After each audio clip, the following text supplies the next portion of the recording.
fellow bookworms, to Dresden. My name is Whitney. Got a creeper behind me. And we just finished reading Freedom's Challenge by Anne McCaffrey. This dog, I tell you. This is Anya, in case you haven't seen her before.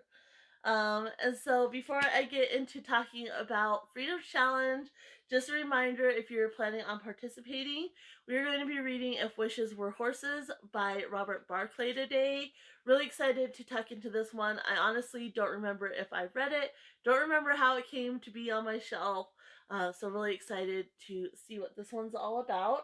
And then if you're interested, next week we will be reading The Servants by Michael Marshall Smith. Let me go ahead and read the synopsis for you guys so you can see if it's something you want to pick up and read along with me. So it says, for young Mark, the world has turned as bleak and gray as Brighton winter. Separated from his real father at home in London, he's come to live with his mother and her new husband in an old house near the sea. He spends his days alone, trying to master the skateboard, while other boys his age are in school. He hates the unwanted stepfather who barged into Mark's life to rob him of joy. Worst of all, his once vibrant mother has grown listless and weary, no longer interested in anything beyond her sitting room. But on a damp and chilly evening, an accident carries Mark into the basement flat of the old woman who lives at the bottom of his stepfather's house.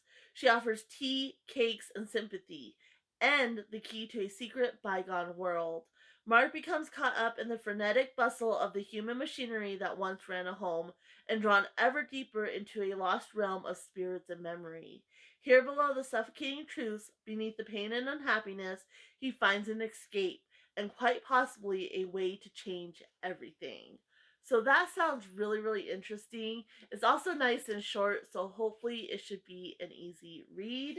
And then, of course, if you're new here, just a reminder, we do Book of the Month every Monday. We do a Throwback Thursday. Our series Saturday should be resuming soon. And I'm also working my way through my ABC Author Challenge books and my 25 Days of Christmas books. So hopefully I will have an update on those soon. But yeah, let's go ahead and jump right in to talking about Freedom's Challenge. So I've already read Freedom's Ransom. This was another weekly read, and this is actually the fourth book in the series, so I started at the end. And I have to say, this one was really easy to read as a standalone. Um, I didn't feel like I was missing anything. She kind of caught you up to speed on enough of the backstory that everything just kind of made sense. And I really, really enjoyed this one, which surprised me because I'm not a big sci fi person. I have a hard time following along with sci fi.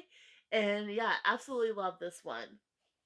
Freedom's Challenge is actually the third book in the series. Not intentionally reading them backwards, it's just the way it worked out. My husband happened to have Freedom's Ransom. He had gotten it in one of those like book subscription things.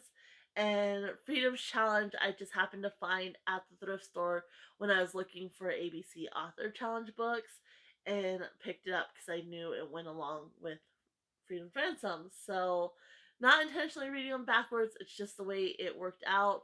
This one, though, like, you felt like you were missing something, at least in the beginning of the book. So, this one definitely should have read the other ones first before I jumped into this one, even though I kind of knew the backstory because I'd already read the fourth book in the series. But by the middle of this book, like you didn't feel like that anymore. Like you had a good basis of what's going on, and you really didn't feel like you were missing the rest of the series at all. But really, really enjoyed revisiting these characters, kind of getting more of a backstory. Um, Still a lot of characters. There's a lot of characters in both books.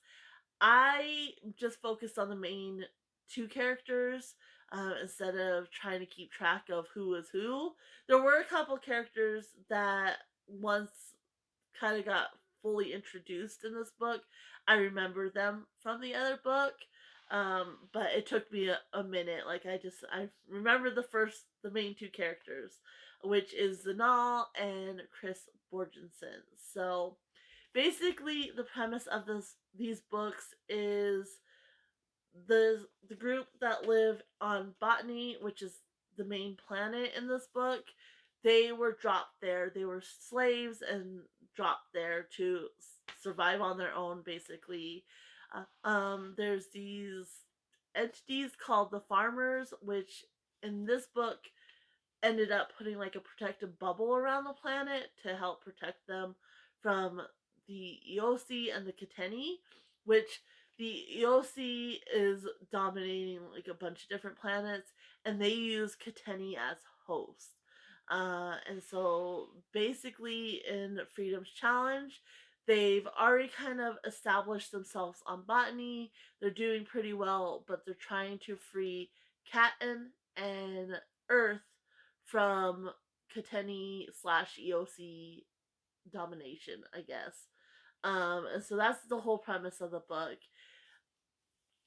The only thing I didn't like about this one compared to the other one was the pace was a little bit slower in some instances. While they were on mission, like they did several missions, that pace was really good and I really enjoyed those parts.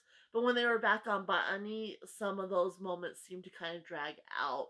So in the beginning of the book, they just got a couple of ships and they saved some of some people that had their minds wiped by the EOC.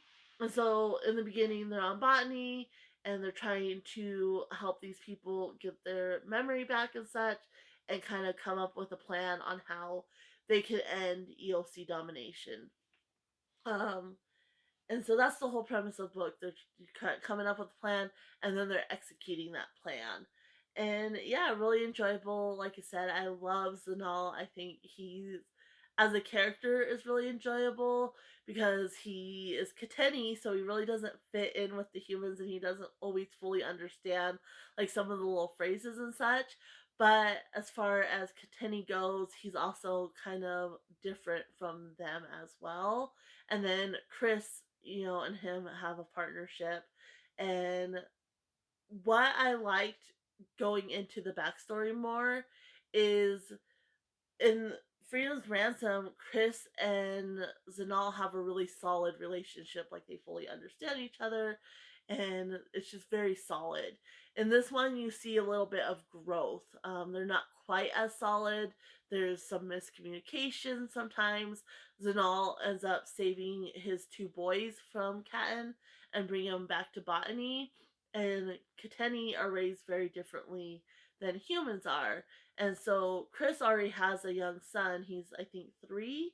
And Zanal is very like warm and affectionate with him, but with his Kateni boys, he's very like strict and straightforward. And Chris kind of struggles with that, and she wants to mother them, and he's like, "You can't. One, that's not how Kateni are raised, and two, they've been traumatized. So we need just based on our culture and such, we need to give them how continue are raised, but with kindness. And so she kind of struggles with that. So there's a lot of growth between them in this book, where in Freedom's Ransom it's kind of already established and solid. So I really like seeing that, and I like seeing some of the backstory. Like there's a couple of younger kids that go back with them to Earth in Freedom's Ransom, and they kind of mention, that when they first got there, they were kind of wild and such. And in this book, that's when they first arrived, so you see that behavior and such, which I thought was really cool to see. And yeah, I just thought it was a really good read. I like the missions that they went on and everything like that. I think she does a really good job of kind of bridging, sci-fi with like very realistic things that you can understand. So I strongly encourage, if you aren't into sci-fi but maybe you want to read more, definitely try out these books because, like I said, I found them very easy to read, and that's one thing I do struggle with sci-fi. But definitely start at the beginning, unlike me, because I think it would definitely be easier to kind of follow along. But if you're looking, if you maybe don't want to read all 4 and you're looking for one, this one, Freedom's Ransom, is perfectly easy to read as a standalone, like I said. So I think I'm gonna leave it there. There's really not much more to say. I am hoping to get the first two books in the series, hopefully at the same time, or at least get the first book first, so I don't continue to read them out of order. But I definitely enjoy the series enough. I want to have all the books, and I'm definitely planning on, once I have all the books, I think I'm gonna go ahead and read them in order, which like will mean rereading these two as well. But yeah, that's it for today. Again, don't forget we are going to be reading If Wishes Were Horses this week. And so you can find my thoughts on this book, of course, next Wednesday. Happy reading, everyone. Bye.